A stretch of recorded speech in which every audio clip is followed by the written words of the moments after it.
you've had some training already from Speak with IT and some information about stroke and about aphasia.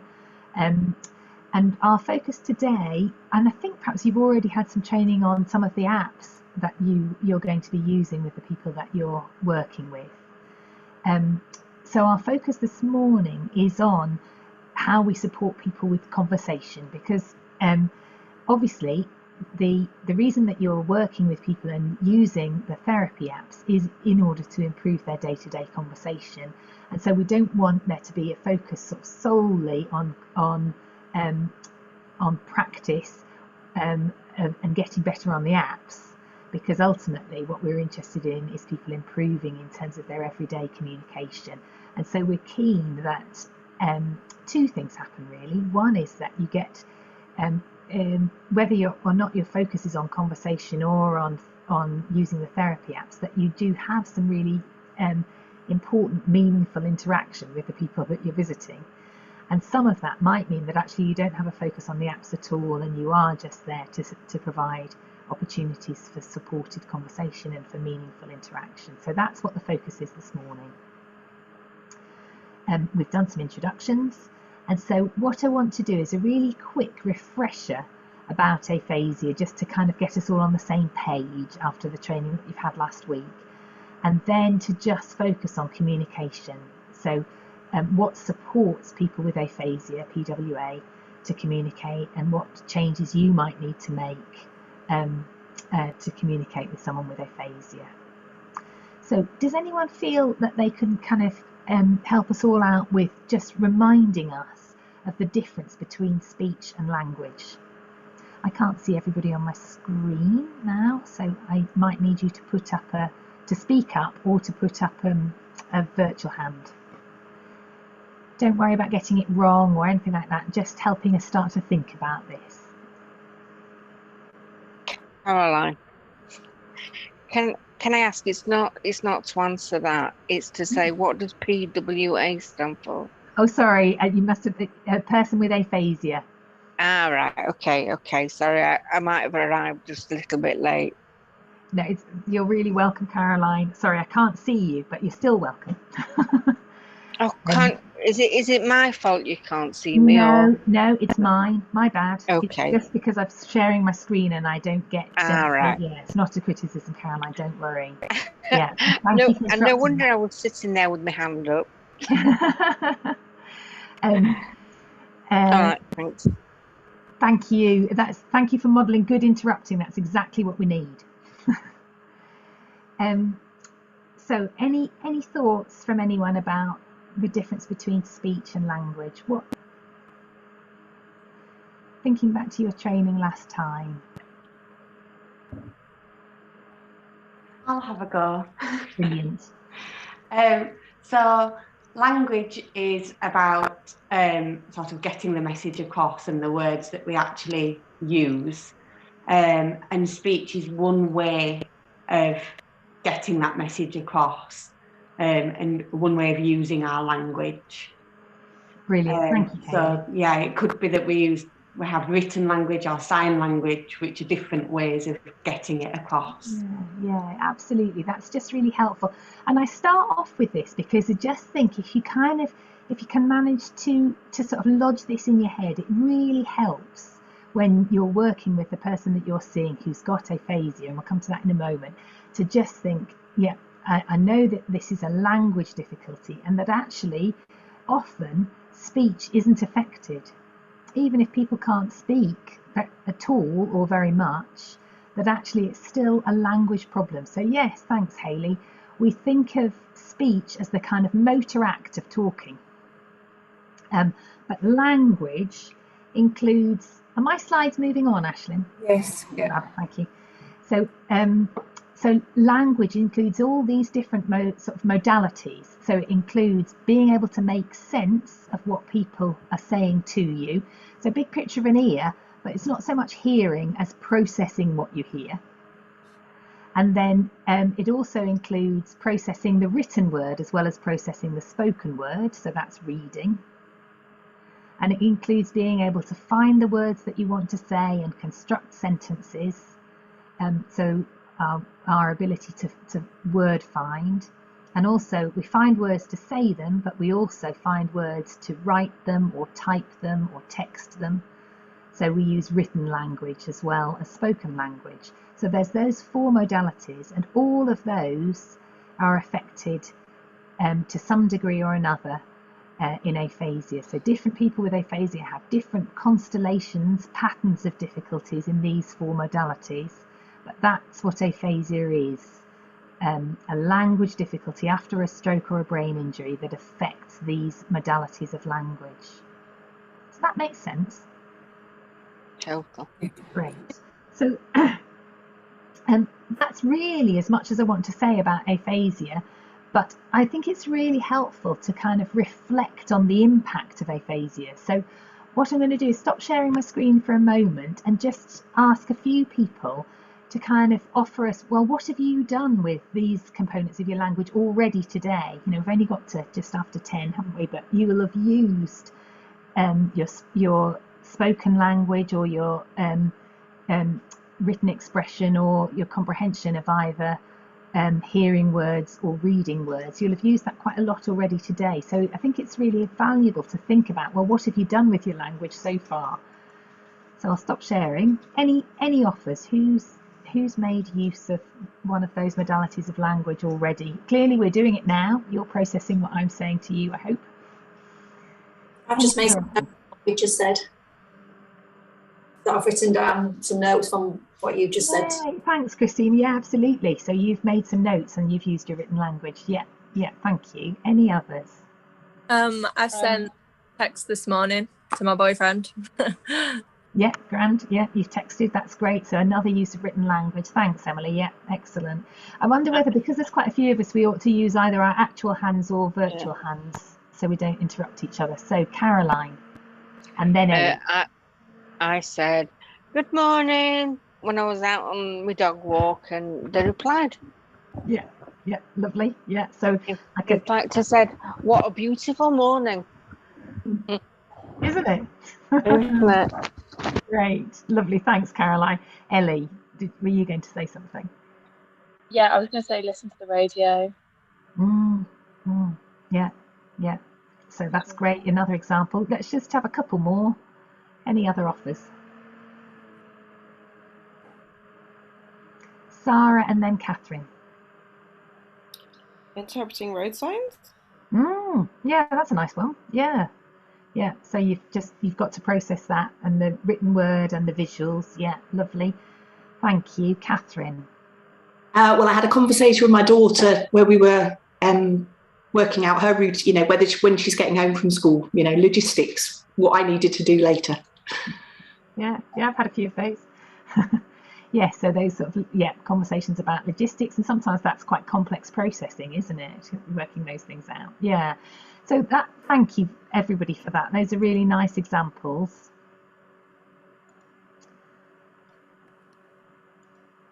I'm just kind of share my screen again. Are we back on? Ashlyn, I keep asking you. Can you see that? Yeah, that's fine. It's back on, yes. Thank you. Oh, it's not moving though. That's a bit frustrating. Yeah, so really, what I want us to take from that is to be thinking about those examples. And if we'd carried on, we could have generated loads more, couldn't we? You know, we're all using our intact language every moment of every day. So I just want us to kind of step back from that and think, right, so for the people that you're going to be meeting and working with who've got aphasia, who've got these acquired language difficulties, what is the emotional and the psychological impact of having these acquired language difficulties? So again, I'm just going to stop sharing and just ask for people's thoughts about that. You know, what are your thoughts about that emotional and psychological impact of acquiring a language deficit? Catherine? Oh, just great frustration, I imagine. I have a son with autism who's got communication difficulties, and just seeing the physical frustration in him when he isn't able to get the words out to make us, work out what he wants. Yeah, thank you. That's, absolutely. It's a really frustrating experience. Yes. Any other thoughts and reflections? Ellie. I guess like it's quite isolating, like quite lonely, because you can't communicate in the same way that normal people can, I guess, in like a friendship group and things like that. So it can be quite lonely. Yeah, absolutely. Yeah, it can be really socially isolating. You're right. Yeah, and I think I saw your hand, Caroline. Yeah. I worked with a cyclist with a disability, and he had a stroke, and he could understand what people said, but he couldn't speak at all. He couldn't say one word, which was quite lonely for him, I imagine.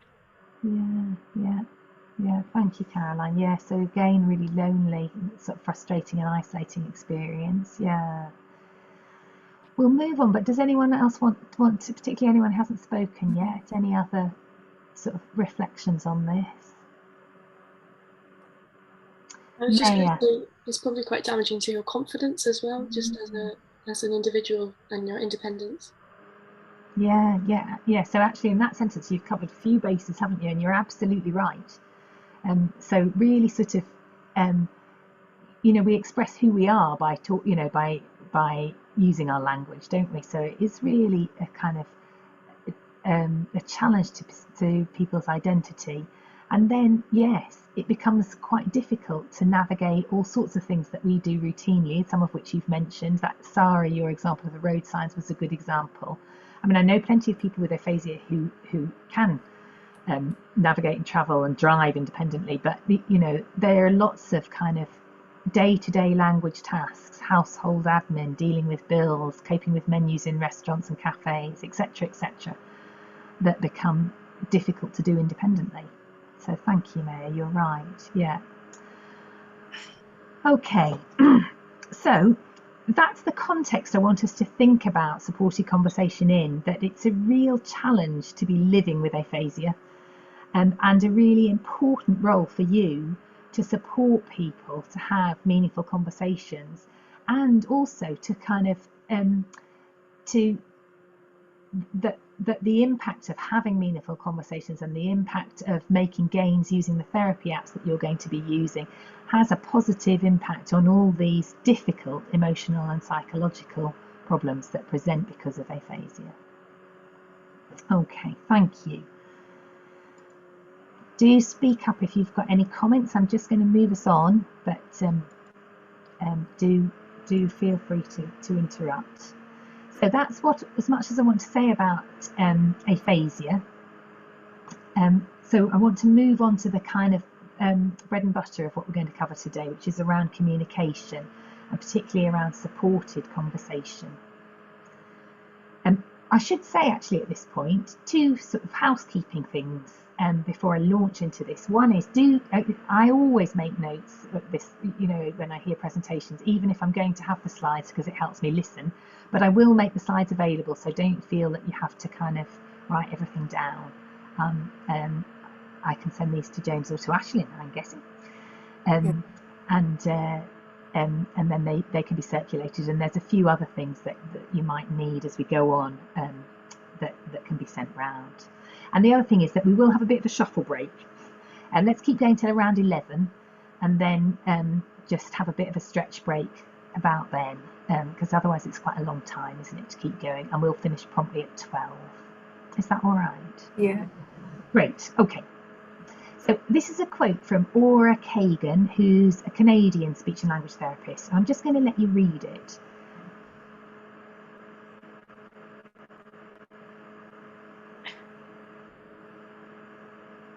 Can I interrupt? Sorry. Can you hear me? Yes, Caroline. Yeah, go ahead. All right. Does somebody mind reading it out loud to me? Because I can read it, but it would have taken me a lot longer. Oh yeah, I'd love to read it actually. I mean, I know I could ask somebody else to, but I think it's Thank you. fabulous. I know it's a bit of a lie. I should have perhaps warned you that it does take me a long time to read. Subtitles on films and things like that. It's like gone. Yeah. Just before it kind of moves on to the next scene, and on about a second word. Yeah. Let's share it together because I think it's really helpful. Thank you. So adults with aphasia retain many cognitive and social skills acquired during their pre-stroke lives. However, many individuals with aphasia tell us that one of their greatest fears is being thought stupid. The notion of supported conversation for people with aphasia is based on the idea that reduced ability and opportunity to engage in conversation affects the way that aphasic adults are perceived. In other words, the less opportunity there is for engaging in genuine conversational exchange, then the less opportunity there is for people with aphasia to reveal their competence. This is so central to long-term living with aphasia that we define aphasia as an acquired language disability that masks competence. So I just find that a really, really helpful way of reframing it or thinking slightly differently about aphasia.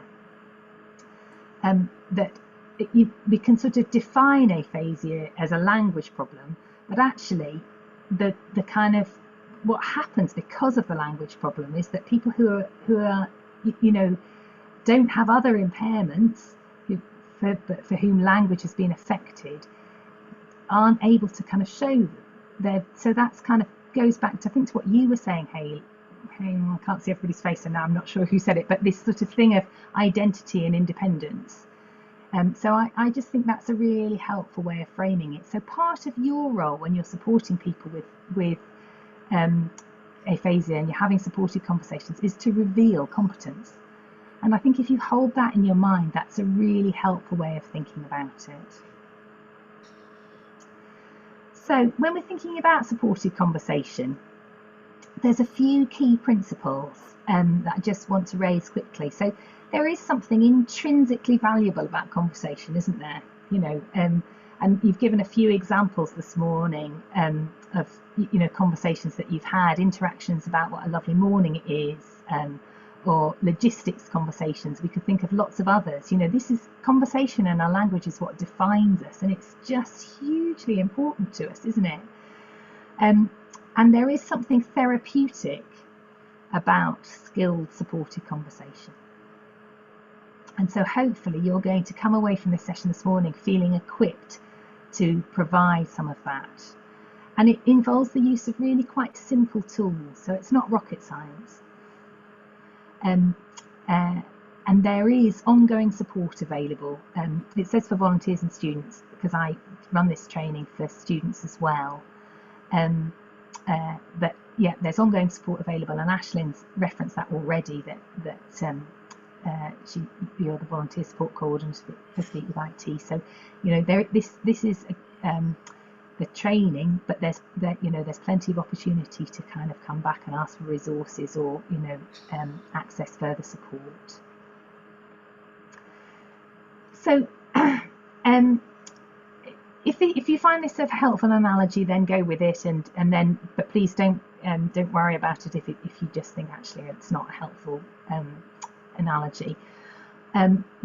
But I think sometimes it can be useful to think that successful communication depends on the environment and the context and the skills of the person with the communication problem. So the person with aphasia, that you're seeing what their relative strengths in terms of their language, and then your skills as communication partners, and also any resources that you might provide to support conversation. So I want to think about each of those as communication ramps, if you like, in the same way as we would ramp a building and make it accessible for a wheelchair user.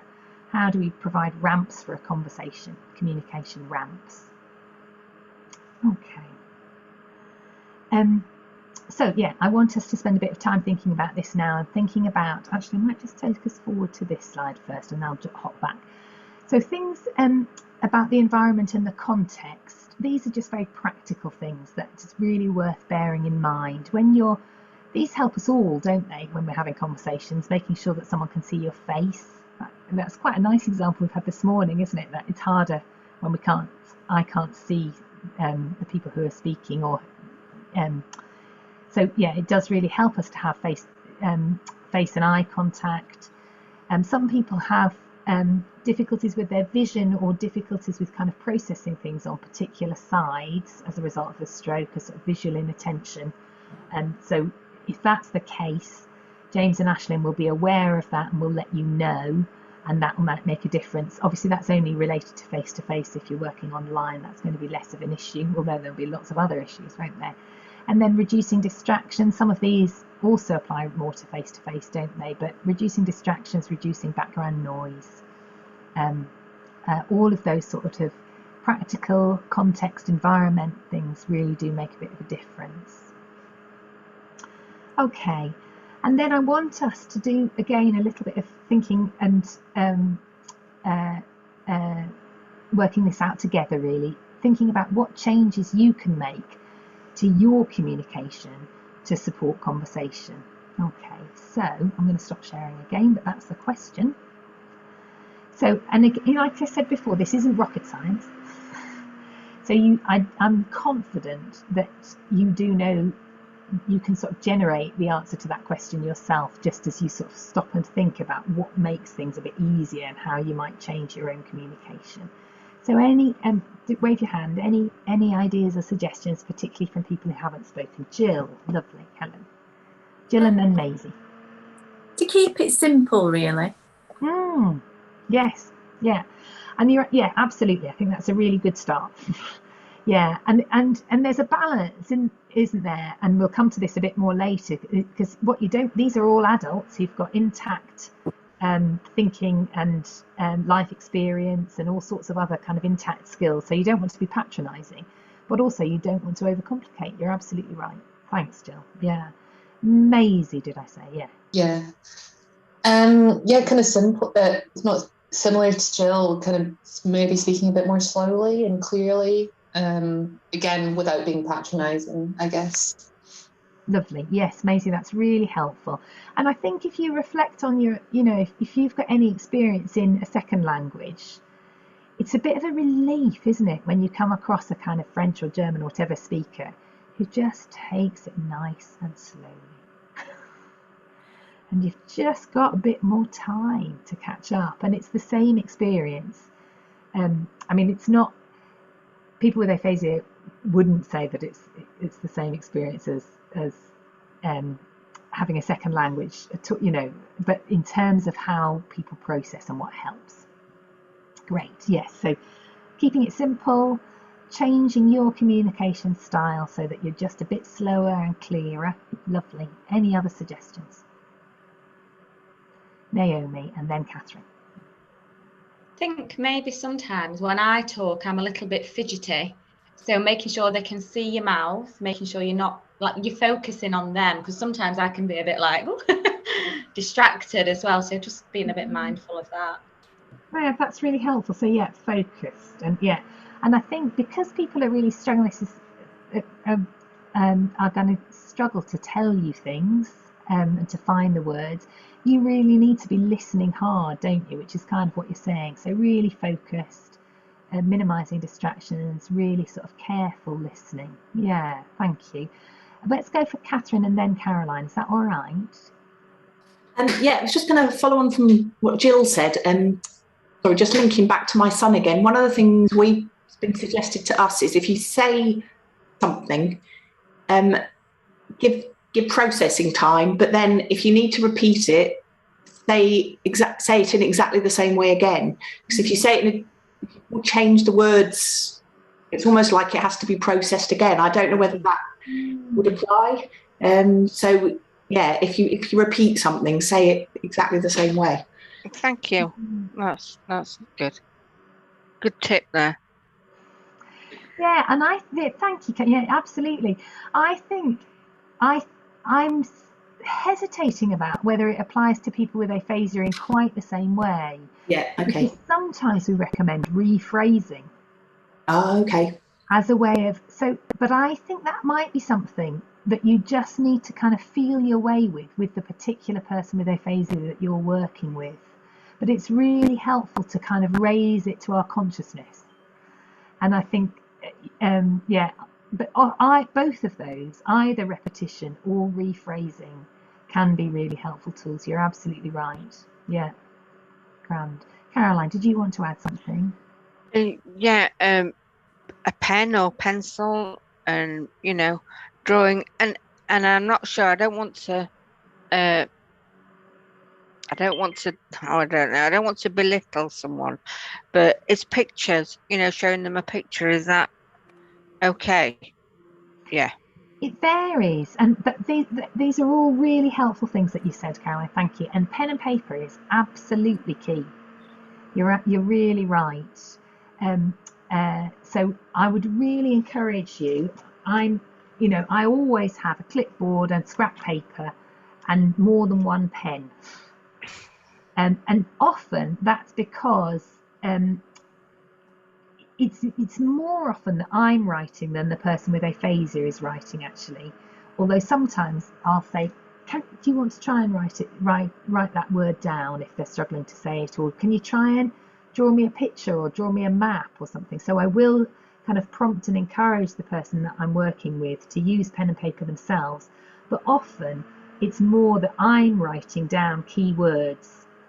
Because if somebody's got some difficulties with processing what I'm saying, if they can hear it and see it, they've kind of got twice the chance, haven't they? And it's a way of kind of keeping conversation on track.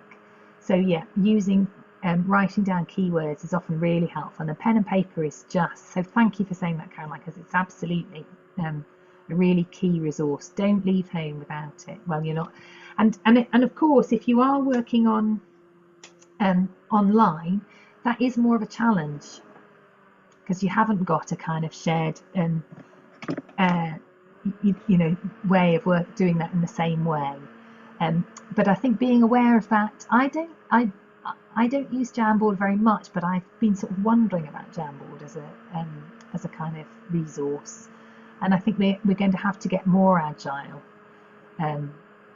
online. But I'm also hoping, and James and I have discussed this a bit, that where supported conversation sessions are being offered by Speak with IT, that face-to-face is sort of prioritised if possible, because it is really difficult to do successfully online. Okay, so let's just have a bit more of a quick think about other ways in which you can alter your communication to make it more accessible for someone with aphasia. So you've talked about simplifying, slowing down, speaking clearly, focusing and concentrating and listening really carefully. We've talked about verbatim repetition, and that can be helpful, and also about rephrasing. We've talked about using pen and paper. Any other suggestions and ideas, Hayley? Using things that we use normally in conversation, but sort of utilising them more. So things like our facial expressions and use of gesture and that sort of thing, to really try and help get our message across, or to clarify things if necessary. And go, yes, you would like to do something, and just making use of that a little bit more maybe than we would normally in conversation. Yeah, thank you, Hayley. That's a really good example. So sort of natural gesture. I'll come to that question. Thanks, Caroline. You're right. I didn't really cover it. Yeah, sort of natural gesture. So I've only got 5 more minutes. Do you need a cup of tea? Oh, you look a bit tired. Those sorts of things. They're just adding meaning, aren't they? And in fact, I could have said anything and you would have known what I was saying because of the gesture. Yeah. So yeah, that's really helpful. Thank you. Yeah. So it doesn't have to be sign language or kind of symbolic gesture. It's just sort of naturally occurring gesture. Yeah. Brilliant. Thank you, everybody. So you did have lots of those kind of answers inside. Caroline, I haven't forgotten. I'll come to the picture things in a moment. Okay. Great.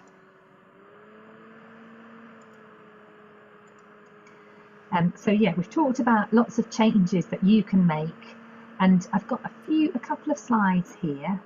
Oh, I hope I have. Yeah, about. So I think that we've covered quite a lot of these already, haven't we? Slowing down, using shorter, simpler sentences, emphasising key points. And yes, sometimes using closed questions, which Hayley, you alluded to, you know, so if you ask a question that does require a yes, no, or a sort of forced choice, did you go out on Saturday or was it Sunday? Then that's going to be an easier response to get at. And then checking back that somebody's understood you. Again, without being patronising, but just that kind of taking risk. Have I gone a bit too fast? Does that make sense? You know, those sorts of questions. And then I've just put this is an example from an aphasia charity called Reconnect, based in London. And this is sort of, I think they've produced a mouse mat and a poster for, you know, with these sorts of things. And again, I think we've covered quite a lot of these. Really important not to pretend that you've understood, because it just unravels. So, you know, it's always useful to say, oh, I'm really sorry. I've understood that you went out with your daughter and that you went to Meadowhell, but I didn't understand what you said after that.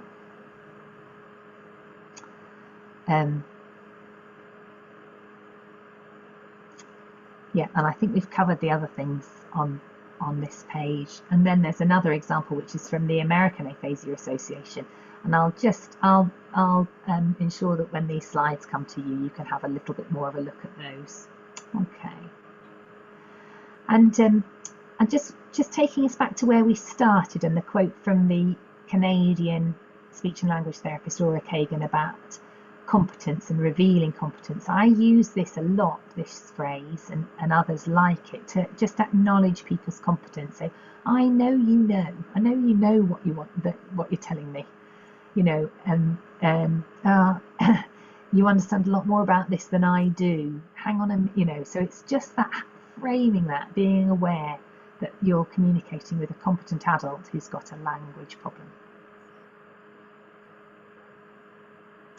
Okay, so we've talked a bit about how you change your communication, and so highlighted in pink here is I want now to think about resources that you might use to support conversation. So I think what we'll do is we'll spend a few minutes generating ideas around this, then we'll have a shuffle break, and then we'll kind of go into them in a little bit more detail. Is that all right? Great. I'll stop. Hang on, I might move one slide on. So yes, let's think about what resources you could bring to support conversation. And Caroline, you kicked us off because you were asking about mentioning pictures. And I think pictures can be, I mean, the thing is that there's no one size fits all with this. And if you make notes on all the suggested resources that we come up to, then you'll have to have a wheelie suitcase with you for, you know, to kind of, so, but often pictures can be really helpful, and sometimes they just don't suit. So it's a bit horses for courses. But yes, you're right. Visual material requires much less processing, doesn't it? So often using visual resources can be really helpful. Okay, does anyone else want to suggest any other things that you might use? So Holly, yeah. It's just sort of following on from the picture thing. I didn't know whether like a range of colours would be useful. You know, like say taking a few. If you were like doing pictures like Caroline said, I'm not sure if that'd be useful or not. If you were talking about something with a colour. Yeah, that's an interesting one, Holly. Yeah. I think probably, I mean, I can imagine there might be times when that would be useful, but I wonder whether that is almost that you might need to sort of do that in the moment because it's a very specific thing, isn't it? But yes, I mean, I suppose there might well be times where you were sort of talking to somebody about their garden and what colour flowers they like, or their nails and what they, you know, or what they're going to wear to their grandson's wedding, and you know, and those sorts of, you know, that resource might be useful. It's quite specific, isn't it? So yeah, it's a good thought. Thanks, Holly. Yeah. Yes, music. Jill, hang on. Yeah, let's come back to music in a moment. Jill, lovely. Possibly an alphabet sheet to spell words out. Great, yes. So I always carry an alphabet sheet. This is another don't leave home without one kind of a thing. Yes, because sometimes if people can't write, they can sometimes point either to the first letter of a word or the first couple of letters, or so sometimes it can be just a really handy thing to have, and easier sometimes than holding a pen. So yeah, it's sometimes handy. It's not essential, but and you know, it might be that James or Ashlyn or the speech therapist who's made the referral to speak with IT will give you that information to say, actually, this person really benefits from using an alphabet chart. And then you'll know that and know that it will be a handy thing to have. So yes, that's great. Thanks, Jill. That's a really good idea. And also, just while we're on that, I also carry this. So sometimes it just helps sort of disambiguate. Sometimes people with aphasia can say yes when they mean no, and no when they mean yes, and it can just get quite confusing. And so sometimes just saying, hang on a minute, let me just make sure I've understood. Did you say that you're going on holiday to Scarborough? You know, and just use it that way. Or of course, as Caroline said, you can just scribble this yourself on a piece of paper. You don't have to have a printed one. I used to go, yes, no, and that was when I was in a coma on a tilt table. So no communication whatsoever, but they knew I was there because I was. Yeah. So there you go. Yes, thank you. Yeah. Hayley, did you have your hand up? I did, yeah. Maybe finding out a little bit about somebody's interests and hobbies, and then taking some things like magazines or something that link. So if they like watching telly, you could take a TV Times. If they like going on holiday, you could take some like holiday brochures or something. If they like gardening, get Gardener's World magazine, that sort of thing. Yeah, absolutely. Yeah. And I think those sorts of things can work really, really well. And there's just something really helpful about having something very physical and concrete, if that's possible in the context that you're in. So yes, I think magazines and we'll talk about ways of finding out a bit more about people's hobbies and interests in a moment. Yes, I'm just reading in the chat again, Caroline. Thank you. And yeah, sorry. No. Yes, the person that you will have done that will have had probably speech rather than language problems. Okay. And had intact language, and be able to do that spelling, but obviously had quite a lot of difficulties with kind of physical movement that meant that they had to use you can say what it was. It's nothing, you know. It's just I didn't want to totally monopolise the board. No. It's all helpful. Yes. So we've talked about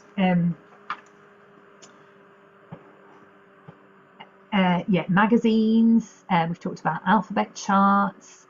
Finding out about people's magazines, so that we're focused on people's hobbies and interests. Other suggestions of resources that you might take with you or use?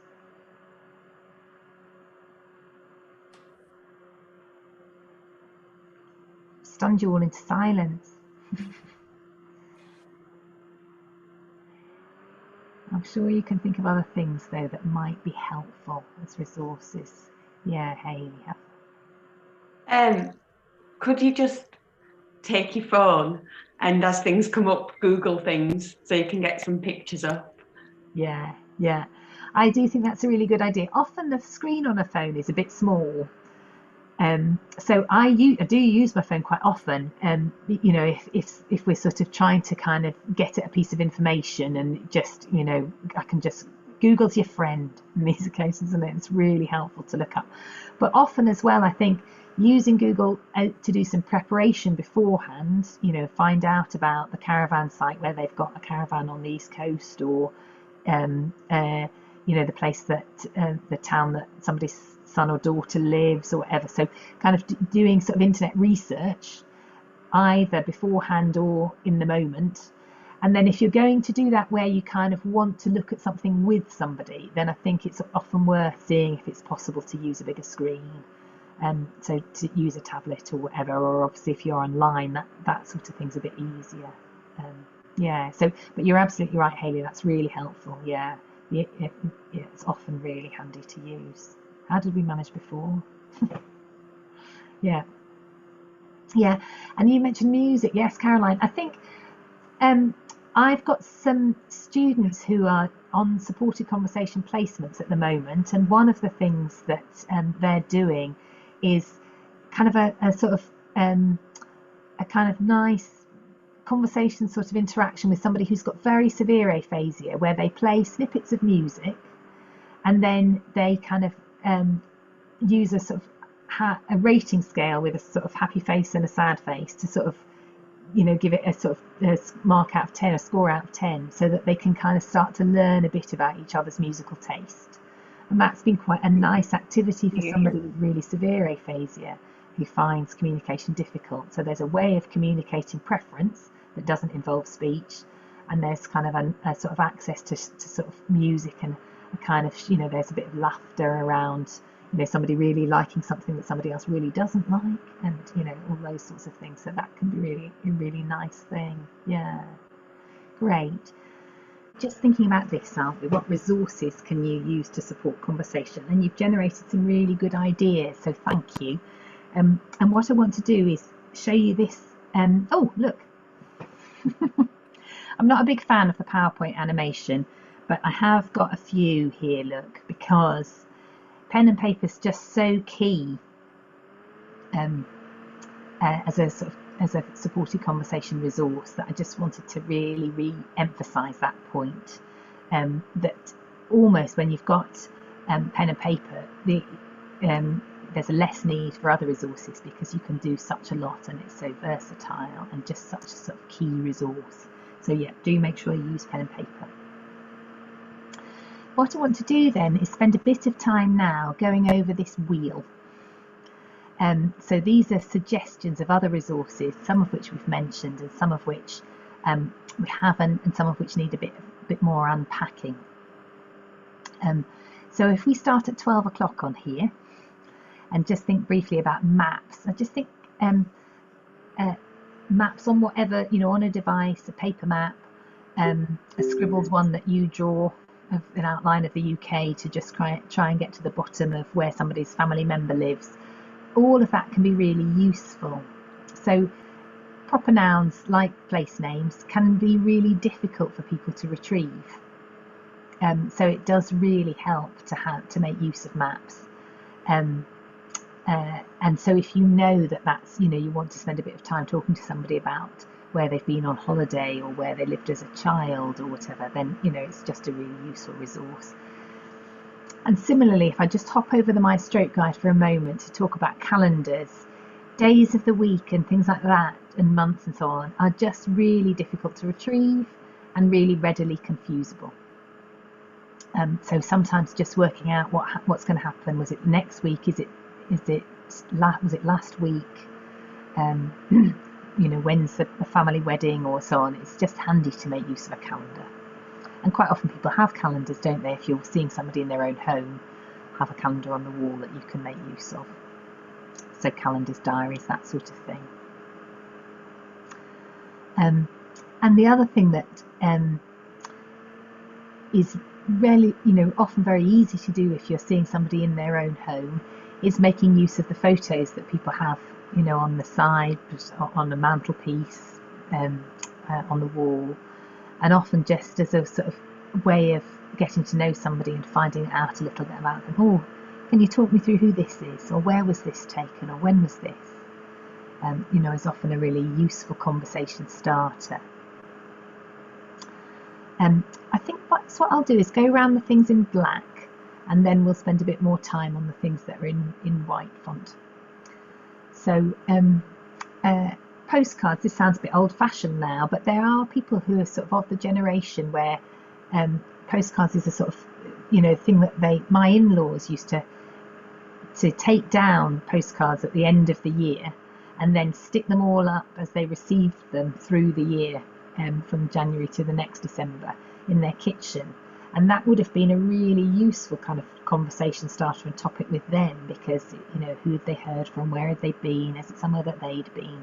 And so for people who still do that, or if you can kind of pick up postcards when you're out and about, they're still a kind of useful, of course, and they're so sort of physical and concrete and tangible, so they're often really helpful.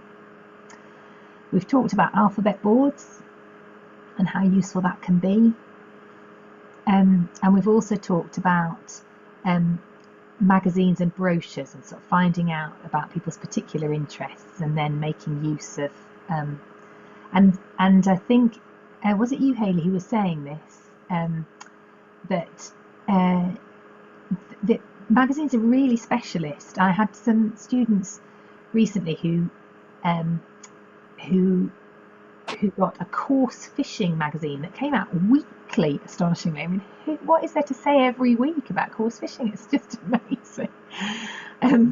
But there are loads of those sort of very niche things that are very particular to people's interests, and then I think people really appreciate that that you've taken an interest, that they can be in a kind of expert role with that support. So those things are really valuable, I think. And then there can be a space, I think, for sort of non-speech activities. You are there primarily in volunteering for Speak with IT as a communication partner and for supported conversation, or if you're there to use therapy apps, as that's your sort of primary focus. But Caroline's mentioned music, and then sometimes I think it can be quite helpful to just kind of do an activity together that doesn't involve a sort of pressure on communication. So sometimes I've had people play cards or dominoes, or do a bit of bingo with a number generator on the internet, or there's all sorts of things that you just think, well, should we just spend a bit of time on this? And it just sort of gives a bit of a breather when conversation and communication is really challenging. Okay, so we've talked round the things in black. Does anyone have any comments or questions? I can only see 4 faces at the side of my screen, but do speak up if you've got any comments about that, and otherwise we'll talk about the things in white. Grand, okay. So just to briefly mention the My Stroke Guide, which is something that the Stroke Association have produced and that you might just want to have a look at. It's intended as a sort of a resource for stroke survivors and their supporters, and it's got lots and lots of information, videos, interviews with people talking about their different experiences, lots of resources, a kind of chat function, which obviously is less accessible for people with aphasia. And you might need, if you're interested, you might just want to create your own kind of login to that. And it's possible that the people that you're seeing might have a Stroke Guide login as well. It's not, I don't think it's relatively new. It's had some teething problems, but I think it's becoming a bit more frequently used, and it certainly has some useful resources on it. Has anyone come across something called Talking Mats? I really like Talking Mats, and it is, as the name suggests, something to do with a mat and a doormat, which seems a bit unlikely, doesn't it? But I think what I'll do is show you a little clip of video so that you haven't got so much of me talking, of somebody using Talking Mats, and then we'll kind of reflect a bit together on how you might use it in supporting conversation with people that you're seeing. I think I have to stop sharing and restart sharing to do that.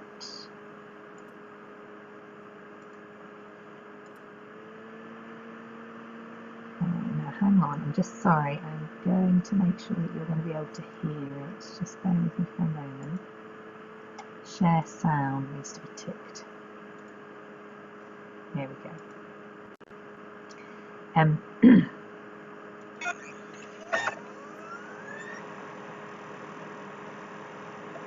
The next clip shows Ian using talking mats to discuss his rehabilitation goals. Using the main topic symbols, he is much more in control of the conversation and is more able to elaborate about the areas he wants to work on.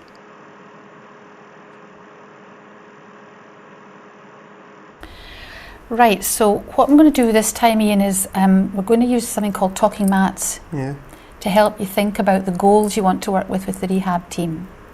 So what I'm going to put along the top, first of all, I've got lots of symbols here. On this side, I'm going to put, this would be for things that you're managing, that you're coping with and you're managing well. This would be things you're maybe not sure about, and this is the things that you're having difficulty with, that you maybe want help with. Okay, so I've got a few symbols here. These are kind of the general, these are sort of general topics, and they're in no particular order. Okay, so first of all, what do you feel about your spare time, doing things in your spare time?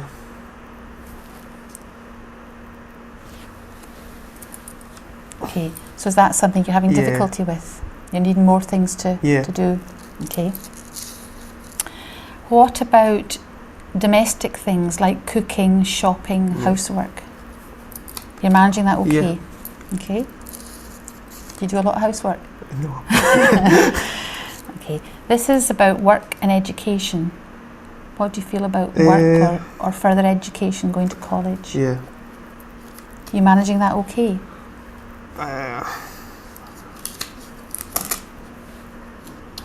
You're kind of not sure. Are you thinking about what?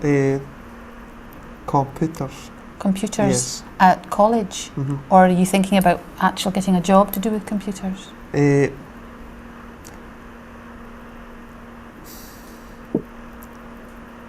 See how it goes. Okay. Because you already know quite a bit. I mean, you're pretty good with computers already, are you not? I don't know. I think you are. It looks like you are. Okay, so that's something you're thinking about.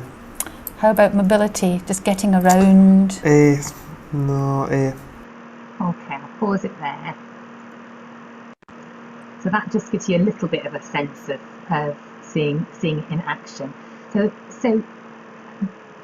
talking mats are used for a huge variety of sort of different topics, and with a huge variety of different communication difficulties. But in the service that I work in the stroke service, we do make use of talking mats to do the kind of goal setting that you've just seen Joan and Ian doing. But we also use it as a way of exploring discharge planning. So we might, if somebody's on the stroke unit, we might kind of use it as a way of thinking, like, how much help do you need?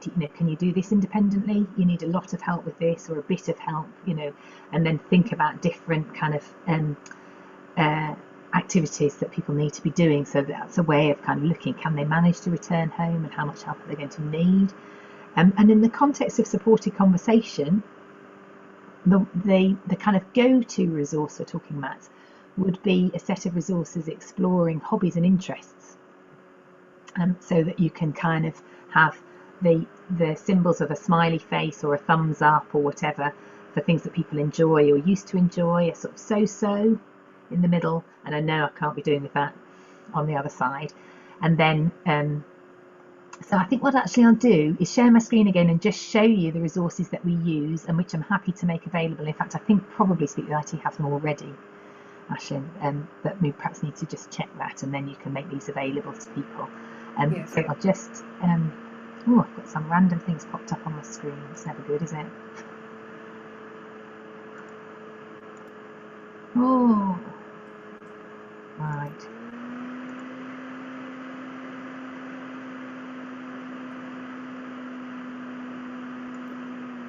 There we go.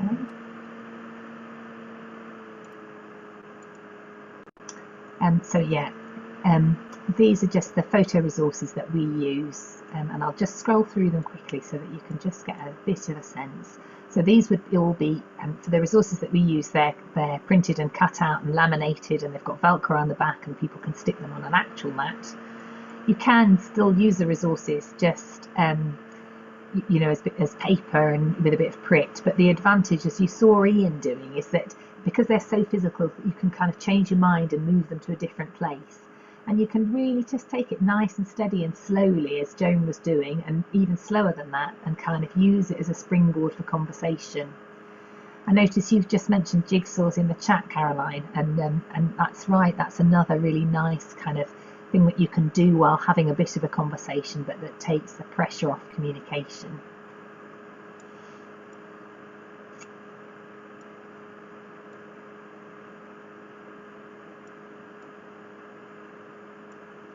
So just a range of different possible hobbies and interests that people might have. And you can find out a bit more about what their particular hobbies and interests are. And what I quite often do is I work through this, and sometimes it can take you know, the whole of a visit or even longer. But then when I've ended up with a kind of completed mat, and we've kind of gone through it and checked that things are where people intend them to be, then I'll take a photo of it and kind of refer back to it with people again, or I might pick a particular thing out. So holidays would be a good example of that, and then create another mat on another occasion that looks at places that people have been or not been to. So one of the students who's on placement with me at the moment did exactly that last week, and just did I think they'd established that the person with aphasia that they were visiting was quite well travelled, and I think in the end they just did a kind of a sort of representative picture of the country, and then they just put it into two columns. Is it somewhere they've been or somewhere that they hadn't travelled to? So lots of nice examples of that. And then obviously you can compare notes, films that you like versus things that the person that you're visiting likes, and so on. So that's a really useful resource, I think.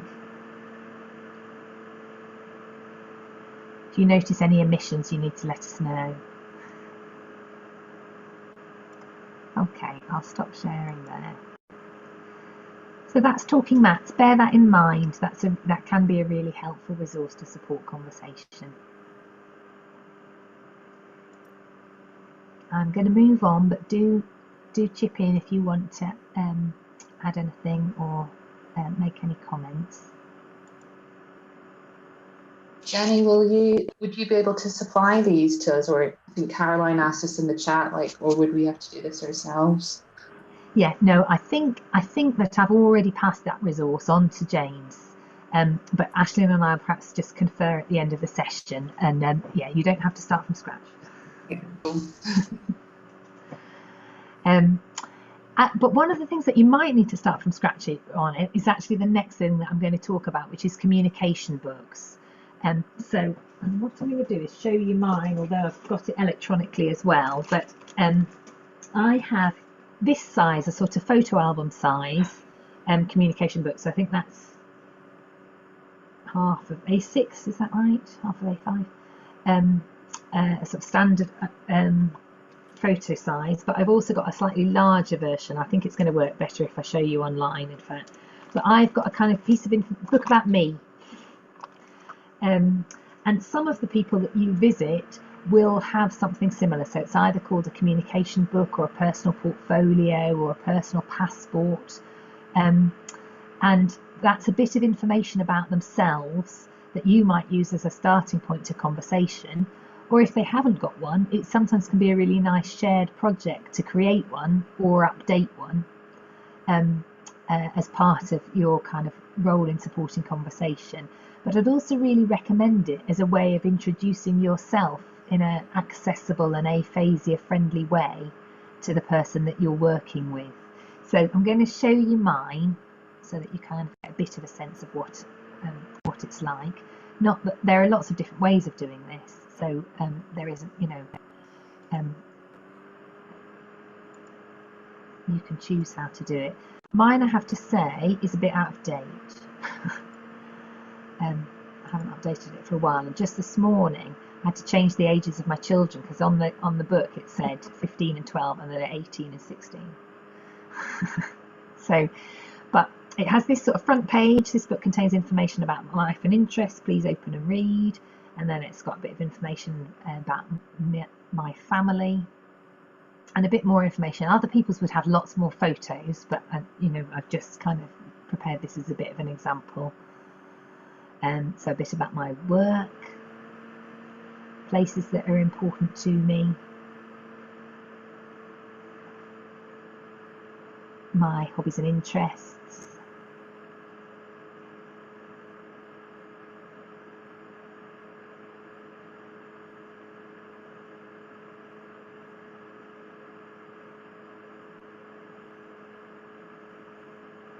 Things I watch.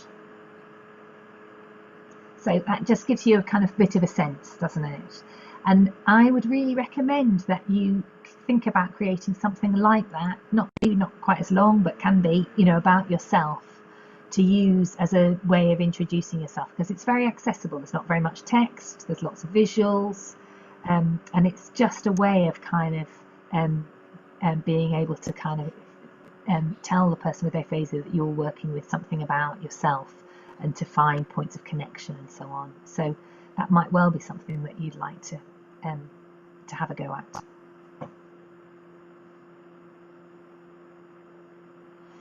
Okay.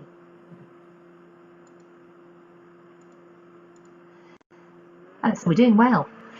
We've talked about talking mats, we've talked about communication books, and actually we have talked about the internet, haven't we? That it's just really handy to have access to the internet, both for preparation and in the moment, to kind of share screen and to look at things together, in terms of using that as an information resource. And then reference books. Just leaving behind me again. So it may well be worth, if you're not a member of a local library, so a council rather than a university library, thinking about joining one. I went a week or two ago, just to because of running various bits of training that I'm doing, including this one, to just pick up local information books. So I've got a Sheffield from the Air picture book, which has just got loads of pictures, so not very much text at all, lots of visuals, of pictures from drones. A portrait of Sheffield, again, a sort of coffee table book with pictures of local area. A book about well dressing in the Peak District, which is very niche. But there is a tradition in sort of North Derbyshire of decorating wells with pictures that are made out of natural materials. And if you live around here, lots of people know about it and kind of go on tours to see them, and it's quite a sort of talking point. I've got a Sheffield Then and Now, photos of old Sheffield with pictures of up-to-date pictures of from the same viewpoint, and Peak District photo pictures as well. So those sorts of things, and there's any number of that sort of stuff, and that will be very specific to the area that the person with aphasia that you're that Leeds libraries will have areas of Leeds, and it's very sort of specific local information that you might be able to access, and often very visual. So that's often a good option. So I'd really encourage you to think about that if you're primarily visiting for supported conversation. Those sorts of reference books and resources can be really useful. And then has anyone come across a thing called Words of the Week? You have, Ashley, yeah. So Words of the Week is a really great resource, and if it's something that you want to use, I think, Ashley, you'll be able to help people access it into their own inboxes, won't you? Yeah. I don't know whether this will be on their dashboard when the volunteers log in, but I can check on that. Thank you, Ashley. That would be great. Yeah. So Words of the Week. I sign up to this, and it arrives in my inbox on a Friday. And it's an aphasia-friendly, accessible summary of the week's news. So I've got last Friday's, the 11th, to show you, just to give you a bit of an example. And where would you get this? Yeah, Ashlyn will sort that out for you. Right, okay, sorry. Oh, hang on, where is my copy of it?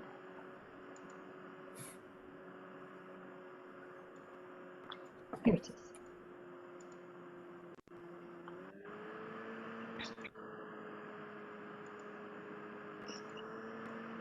So it's just a PowerPoint. Some people print it out, some people, access it on a device, however you want to do that. But it's got a couple of photos and then a small piece of text. So this one, many Russians are fleeing to Finland because of what's going on in Russia. And then this is Shane Ward, who's died very young. Something about NATO. Waitrose stopping selling. So you can see, can't you, that it's just a really useful resource of kind of news and current affairs to use as a starting point for conversation, but much more accessible than trying to look at a newspaper with somebody. Where there's so much more text. So it's aphasia friendly. It's produced by a speech and language therapy department in Scotland, and so sometimes it is quite Scottish centric, which I always really enjoy. And I've missed that completely. Has anyone else caught up with the endurance? Jenny, we've only got the sort of first page of your. Look, I'm sorry. You can see the side bit, but not everything you're referring to. Ah, okay. Let me stop sharing and reshare. So, folks, I'm really sorry about that. Isn't that frustrating? It's been working fine, hasn't it? We could see part of it, but just not the screen as you were referring to each page. Yeah, thank you. When you don't put it on presentation mode, Yeah. I think it works when you present it, because it didn't work on the last one either. Oh, really? What was that? Yeah, like I think it's when you just view the PowerPoint, you just click down. Is that what you were doing? Like when you just click? Yeah, so why is it working then so it's working for the main slides that I've been using for the presentation? Yeah. That's reassuring, thank you. So I thought I was in presentation mode, thank you. Let me just check. Okay, let me just retry. Yeah. Yeah? Yeah. Yeah, all good. Yeah, okay. So it gives you, sorry about that, it gives you a bit of a flavour.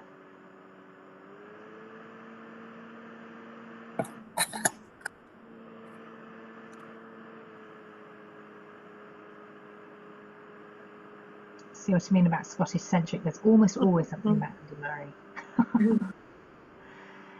Okay, so yeah, if that's something that when you meet the person that you're going to be working with, if you're doing some supported conversation and you think actually spending 10 or 15 minutes talking about current affairs would be something that would be kind of quite a helpful, meaningful interaction, then that's a really good resource to use. And I think probably the best thing would be to contact Ashlyn to sort that out. Is that all right? Okay.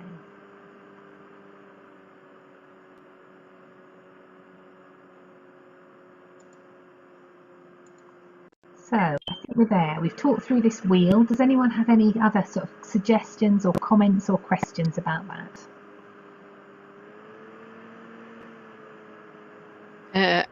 I was going to say Helen Sanderson does brilliant one-page profile things that you can download. Oh, that sounds like a great tip. And I've got one-page profile, but I can't get it to the screen, make it visible. But it's just got little things like what your favourite foods are and what people could do for you to support you to The support I need is one of the titles, and just little conversation starters, and what do you like to eat, what do you like to drink, or what irritates you, and what do you love doing, and stuff. Anyway, so I've got a 1-page profile, and she does them. Helen Sanderson on she's got a link to them, and you can just print them out. And for me personally, I've got trees on mine because I like nature, but you can have all sorts of things as your background. Thank you, Caroline. Yeah, that sounds great. And again, I think with that, the only thing that to be thinking about is how text-heavy things are. So making sure that things are accessible for people with aphasia by having kind of more visuals, fewer words. But I'll look that up. I think that sounds really interesting. Thank you. Yeah. Great. Okay. So we've talked about the My Stroke Guide. We've talked about talking mats, and great. Well, one of the last, I think, in fact, the last thing that I want to do, and then I'll just answer any questions, or have a sort of final bit of feedback. I want to show you a little clip of video, which is kind of how not to do it, because I think there's often quite good learning around seeing something done badly, which is done deliberately in this case, and thinking, oh, that's making it's making me feel really uncomfortable. What is it about this bad example of supported conversation that what's wrong with it really helps you to know and think about how to do it right. So that's what we'll close with, if that's all right. I'll show you this video and we'll have a bit of a conversation about what's not so helpful in it. I've just swapped to a different DVD in a slightly old-fashioned way. Use a DVD-based resources.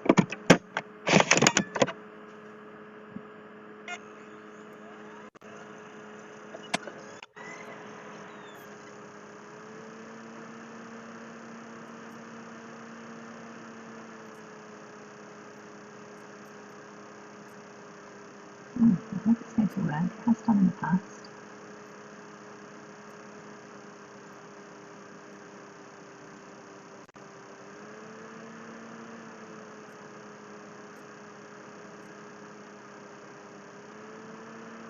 I'm just going to give it a moment to read.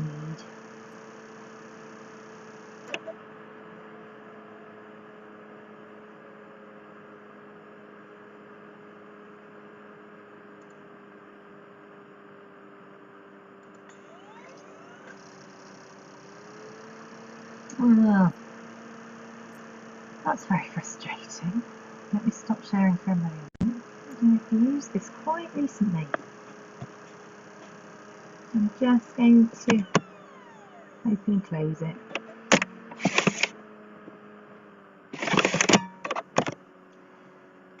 Just bear with me for a moment.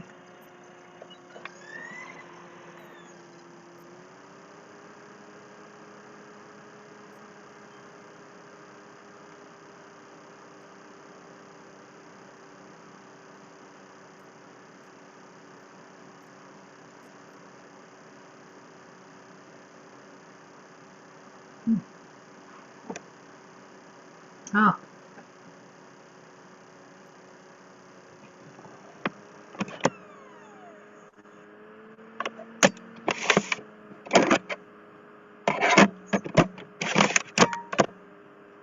Sorry folks, I do apologise.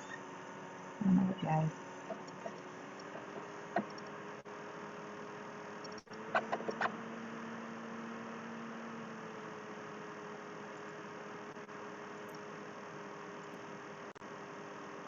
Great. There. Tell me, Can you hear it? what have you been up to? Been watching any television? Paints. No, you've been drawing some things. You've been painting. Oh, you've been painting. That's lovely.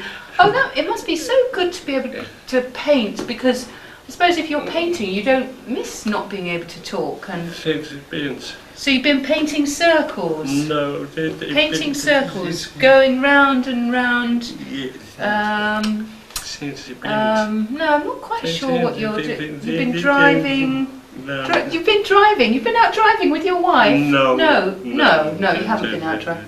But I bet it's nice to go out and see the countryside and take in some of the air, because you're driving around. You've been driving around. No. So anyway, you probably don't watch much television, I wouldn't have thought. It must be hard to take it in. Yes, because it's hard to take it in. Yes, I know. No, it's not hard to take in. No. Oh, it must be very confusing. Yes, perhaps I'll ask your wife when she comes in. I'll ask her if you've been watching television. How about that? Because I mean, it's difficult for you to say, isn't it? And yes, it's not. Yes, going round in circles and round, going round and catching something like that very quickly. No. I'm not quite. I tell you what. Why don't we wait and ask your wife? Because that'll be much better, won't it? Yes, that's lovely. Okay. Well, anyway, it's lovely talking to you, because then you're looking so well. I mean, I think you've done so well since your stroke. It's really fantastic to see. Oh, it's excruciating, isn't it? So what are you not going to do?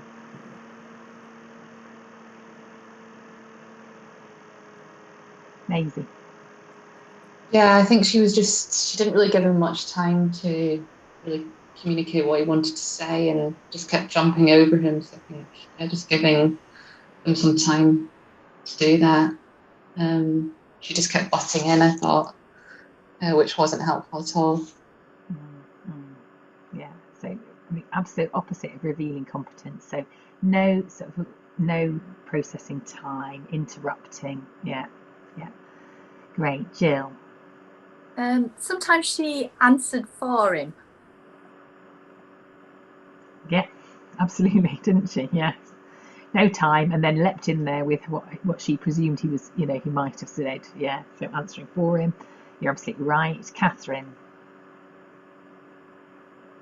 She was patronising. She was very patronising. She was kind of telling him how he was feeling, and she imagined how difficult it was for him. But yeah.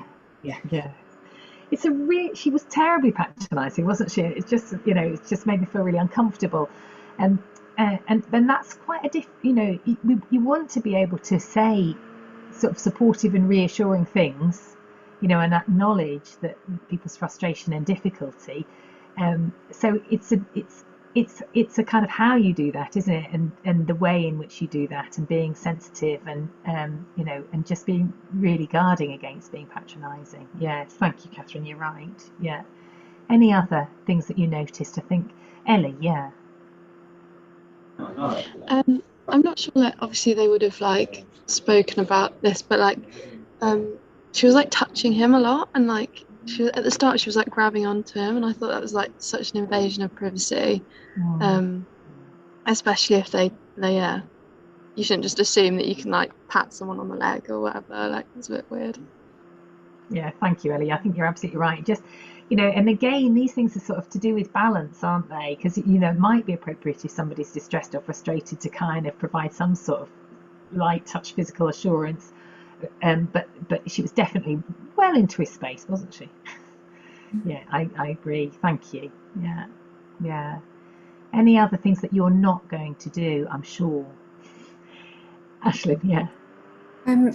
It came across that she was dismissive of his condition, because she says, "Oh, I would expect that you wouldn't miss watching the TV or something like that." She doesn't know that he's going to miss that, and also she was going to ask his wife, which takes away from his independence completely there. Yeah, thank you. You're right. Yeah, I think you're right. So yes, sort of not validating his experience or checking it out, and those sorts of things. And then, when we're talking about revealing competence, we are saying that people with aphasia have got lots of intact skills, and it's about providing kind of support for their language so that they can reveal their competence. And it was kind of the reverse that she was doing, really, wasn't it? Yeah. Yeah, thank you. Did I see your hand, Caroline? Yeah, but I didn't want to hog it. The chap I know with aphasia, he drives to cycling in this big, expensive, posh car, and gets out of the car, and he can't say anything other than sausages. Apart from, he says his name and address perfectly. And I presume that's his coping strategy for if he gets lost or needs to ask anything. Or You're Sheffield based, aren't you, Caroline? yeah, do you know him? I do know him. So I think there can be two people who meet that description. Yeah, thought you might. Yeah.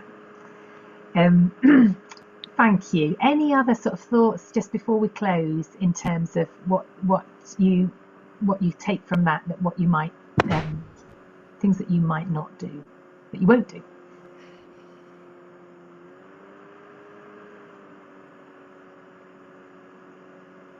I think we've covered lots of bases there, so I think that's really helpful. But I think Caroline put in the chat as well that there was nothing on the table, was there? So no resources, no pen and paper, or no other sort of resources to support conversation, and that's another key thing that I'd be wanting you to put in place.